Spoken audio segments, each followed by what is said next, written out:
My boyfriend mocked my dad in front of his friends, so I exposed the real reason behind his sister's divorce. Now our relationship is over. So I, 27 female, have been with my boyfriend, 27 male, for 3 years. We have been living together for the past 6 months and things have been good. We went out for dinner with a couple of his friends a few days ago, but there, he started making fun of my dad. So I snapped at him and revealed something awful about his family in the heat of the moment. For context, my father, 58 male, is a retired businessman, and he's kind of eccentric. He handed over the reins to my older brother, 32 male, a few months ago so he could spend more time at home. Since then, he has a lot of free time on his hands. He told me to create a YouTube channel for him so he could make commentary videos on current affairs and stuff, which he could then show to his friends. I did it for him, and even taught him how to record videos and upload them so he could have an easier time doing it on his own. He posts videos almost every other weekend and only has 12 subscribers, but it's really cute and not harming anyone. He usually only has funny takes on whatever's happening in the world right now and tries to put a humorous spin on stuff. It's harmless and fun and keeps him busy. When my boyfriend and his friends were making fun of it, I really didn't find it funny. One of them was talking about starting a YouTube channel, and my boyfriend started acting really snarky, saying that my father was a budding YouTuber, so he would probably know more about it than all of them combined. Then he brought out his phone and started playing one of my dad's videos. He was showing it around to everyone at the table, and all his friends were laughing like crazy. But I didn't feel comfortable with it because I could tell they were not laughing because of how funny my dad was, but were laughing at him since they found it ridiculous. I tried to tell my boyfriend that this was enough and that I wasn't okay with it by whispering to him, but he told me to stop being such a baby and loosen up a bit. I got really pissed off at that because it felt like he didn't care about my feelings and only wanted validation from his friends. I also didn't appreciate him letting his friends make fun of my dad and laugh at his expense while I was sitting right there. So, I said that since we were talking about family and the funny things our families do, we should also discuss how his sister had to get divorced because she was caught embezzling money while working for her father-in-law. The entire table fell silent when I said that because nobody knew the real reason my boyfriend's sister had to get a divorce. Everybody thought that it happened due to compatibility issues. His sister had been married to her husband for just a year after dating for 6 months into their marriage, she quit her job and started working in her husband's family business instead. But later, she was caught embezzling money, and she told them she was doing it because she needed the money for personal expenses. By that, she meant IVF, because she'd been struggling with getting pregnant, but her husband wasn't ready to go for IVF and dip into their savings just yet. So she decided to steal money instead. It had been crazy, and she almost got arrested, but since it would create a stir and her husband's family didn't want that negative rep, her husband decided to quash the news. They ended it by just firing her and getting divorced. Since then, my boyfriend's sister has been living with her parents and has been unemployed for almost a year since the divorce. Nobody knew about this because my boyfriend and his family had been very careful about who they could trust. My boyfriend had gone against his parents' instructions and told me about this last year when it happened. So I was one of the very few people who knew the truth. I had stayed quiet about it, but when he started making fun of my dad with his friends, I couldn't let it go, and I just blurted it out without thinking of the consequences. After a few minutes of silence, my boyfriend got up and left the table, and I followed him a couple of seconds later. We had driven to the restaurant in my car, so that's where I headed when I got to the parking lot, but my boyfriend was nowhere to be seen. I waited for 15 minutes but then decided to drive home instead because I didn't think he was going to show up. I was right because I waited the entire night and he still didn't come back home. I even called a couple of his friends to find out where he was, but none of them were answering the calls. I also called his parents, but they didn't respond either.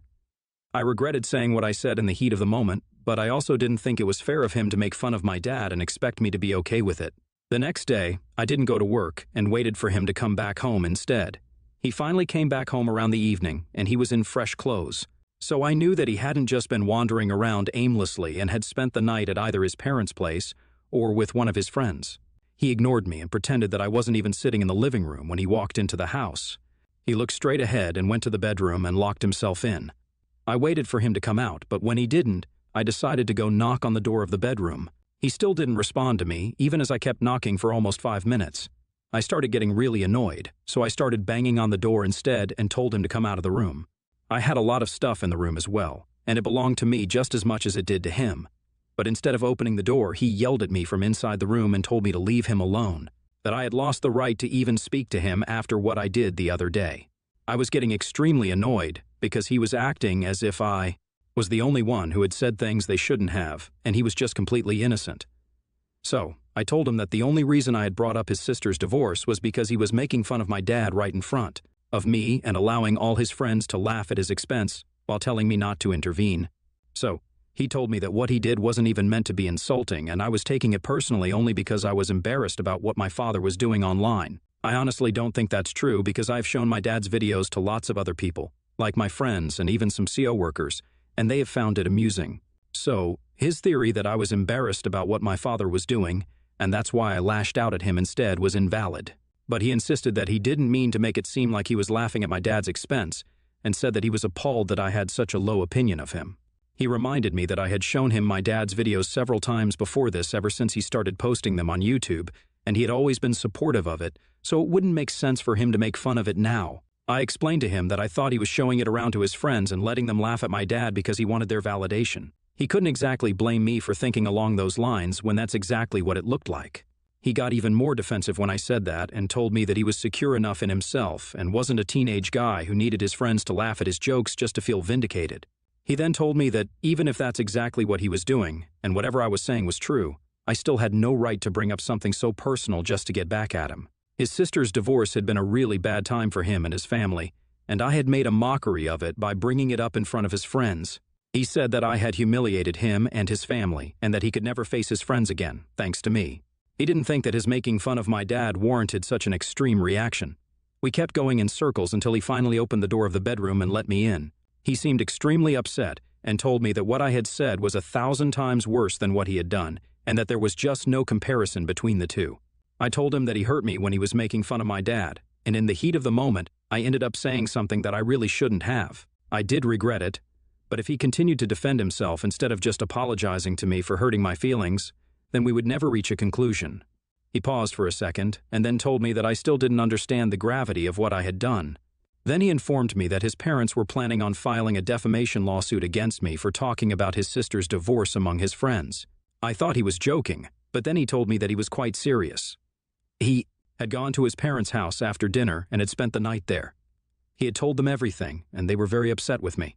My boyfriend told me that they now wanted me to apologize to him, his family, and most importantly, his sister. They wanted a written apology, or else they would really file a lawsuit against me. He said that the ball was in my court now, and I could decide whether I wanted to apologize to them or deal with the lawsuit. I lost my temper and instantly told him to get out and go live with his parents, just like his sister was, because they were a family of enablers, and I never should have expected him to be any better. We got into a really nasty fight and took a lot of pot shots at each other and our families. It was really bad, but at the end of it, he packed his stuff and left. It has been a day since then, and I have no idea how to go ahead now. I'm almost positive that they won't be able to file a lawsuit against me because they have no grounds, since I just said it in front of a bunch of his friends, and as far as I know, that hasn't exactly done any tangible, real damage to her reputation. I also don't think it's defamation if what I have said is true, so I'm not worried about a lawsuit. But I also don't know if I should be feeling bad about what I did. AITA for telling my boyfriend's friends about the reason behind his sister's divorce because he made fun of my dad? Update 1. I decided I had nothing to feel sorry about and that I was done with my boyfriend for good. I also haven't made up my mind about whether I'm going to refer to him as my boyfriend or my ex here, so please bear with me. It doesn't matter if I say boyfriend or ex, I mean to refer to the same person.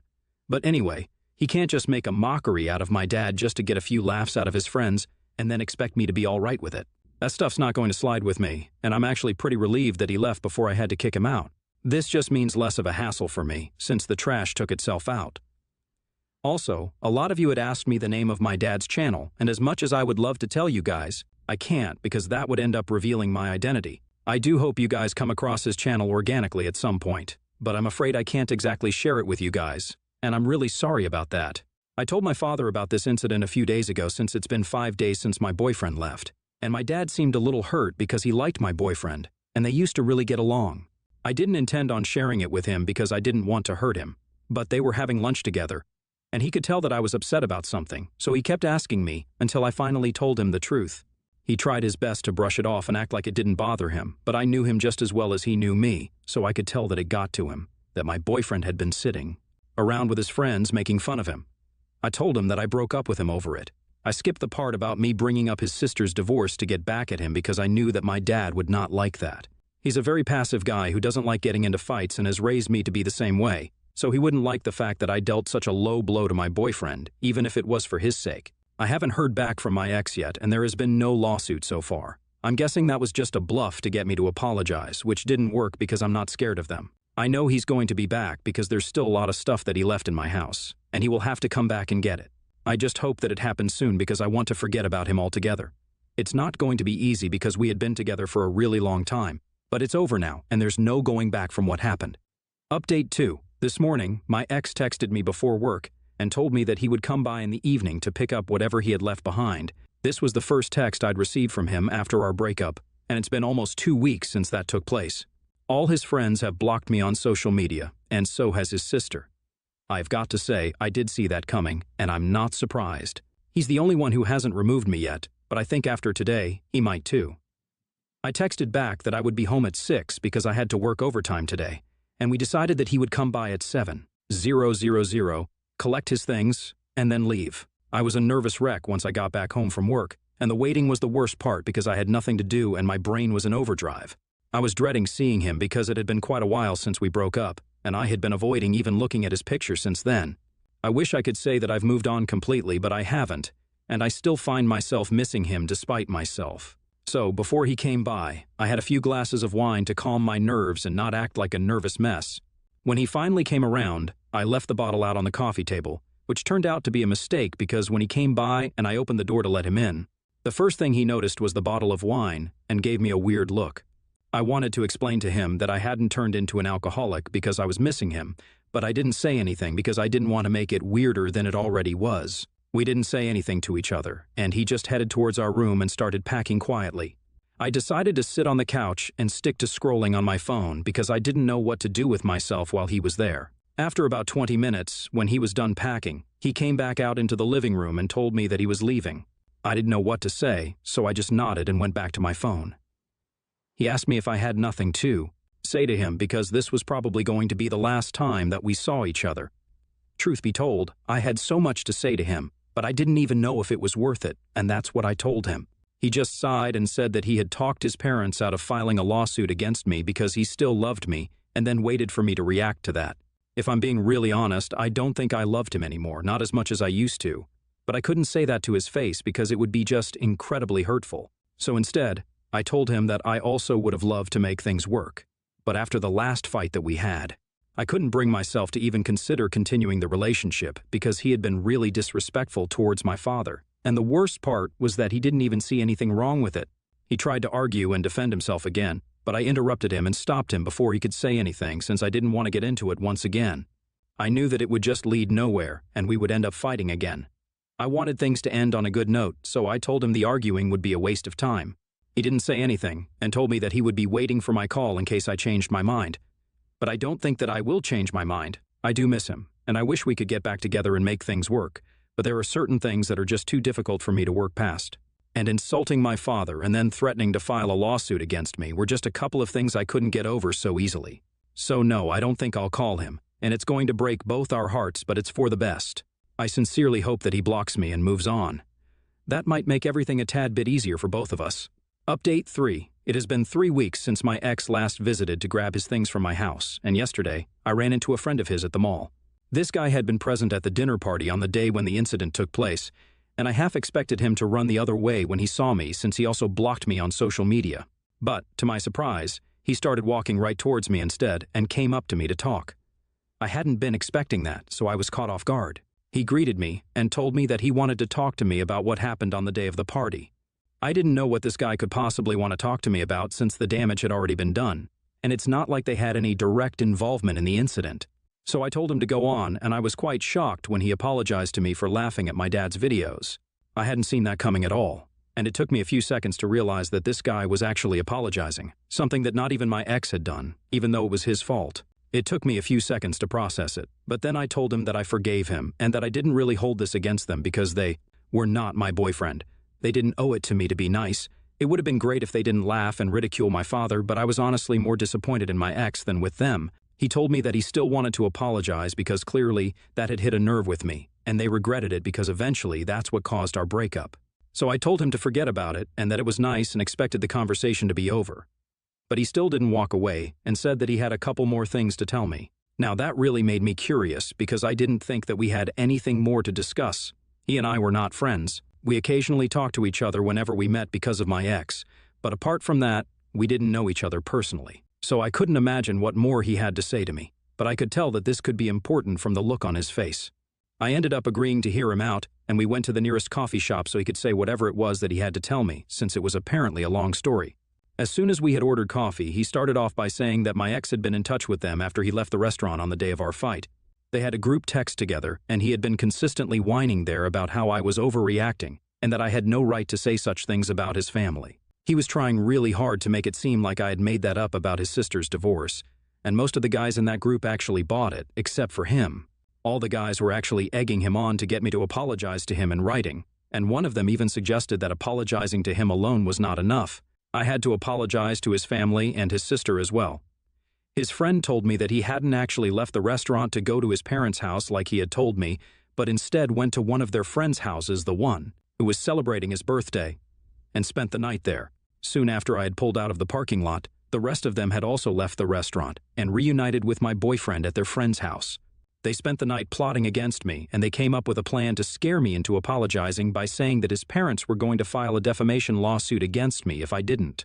My ex's friend, who told me all of this, said that he wasn't comfortable with any of it, probably because he was the only one with a conscience, and so he stayed out of it and even tried to tell my ex not to go through with that plan because it was stupid and would most certainly end in a breakup. Then, he recently found out that we had broken up, even on the day that my ex had come by to pick up his stuff. He had texted his friends right after and told them that he had said he loved me and was very sure that I was going to call him back because he had noticed a very unfortunate bottle of wine on the coffee table. He was pretty confident that I was miserable without him and just trying to put on a strong front to make it seem like I was dealing with this better than I really was. So now, my ex's friend was telling me all about the lengths that he had gone to and all the lies that he had told me post our breakup. My ex had never told his parents the real reason behind our breakup, and they were never really going to come after me. He had made all of it up just to scare me and intimidate me so that I would apologize. It was a sick way of playing mind games for an ego boost, and I was horrified when I learned the truth. His friend said that he felt like he had to come clean to me just in case I was thinking about getting back together with my ex. He wanted me to know that it wasn't a good idea, and even though this was none of his business, he felt like it was his duty to warn me when he saw me at the mall. I thanked him for being the only one in his friend's circle with a spine and a conscience. And then I came back home. I had still been following my ex on social media, but I blocked him everywhere yesterday because he doesn't deserve to have access to me in any capacity whatsoever. I even had half a mind to tell his parents the real reason behind our breakup because I was sure that he hadn't told them the truth. But I decided against it because I didn't want to invite more trouble for myself. I just wish that I'd never even met this guy because he turned out to be worse than trash. He was the kind of toxic trash that people shouldn't even be near at the risk of contracting some disgusting disease. That's how he is, and it's no surprise that his friends are just as bad as him, except for the one guy from their circle who had the courtesy to tell me the truth. I pray that I never have to see him again because if I do, I might just get violent. Update 4. Hey guys, so it's been almost 1 full year since I broke up with my ex, and I just thought I would give you guys a little update on how I've been doing. Things were rough in the first couple of months following our breakup, and I had major trust issues, so naturally, I didn't see any guys during that time. Also because I had just had a 3-year-long relationship that turned out to be one of the worst mistakes of my life. I wasn't looking to date either. Instead, I started working on myself, and it made me a lot happier. I started going to therapy to process the breakup and deal with my emotions instead of running away from them, and it really helped. A couple of months after our breakup, maybe just 4 months, I heard from a friend of mine that my ex was already seeing somebody new. It was really difficult for me to come to terms with at the time because it had just been 4 months since we broke up, and we had been together for 3 years, so it didn't make sense for him to move on so quickly. But I accepted the fact that this was out of my control, so instead of mulling over it, I needed to just not hear about it again so I could fully focus on myself. I told all my friends that I never wanted to hear about my ex, or what he was up to because it just didn't concern me anymore, and they respected it and stopped telling me about him. I don't know if he's still with that other girl or if he has broken up with her, but the last time that I heard from him was about a month ago. He had texted me from his new phone number to let me know that he was moving to Louisiana for work. That's all that he said to me, and I didn't reply to it. Looking back on my old posts, I realized that I had come a long way, and I'm really proud of myself. It wasn't an easy process at all, and there were super dark days when I didn't want to do anything but lay in bed and cry. But I powered through it, and now I'm living my best life. I wouldn't change a thing in the past, even if I had the choice to, because at the end of the day, I'm happy with my life and how things worked out for me. So that's that. And thank you guys so much for all the love and kind messages.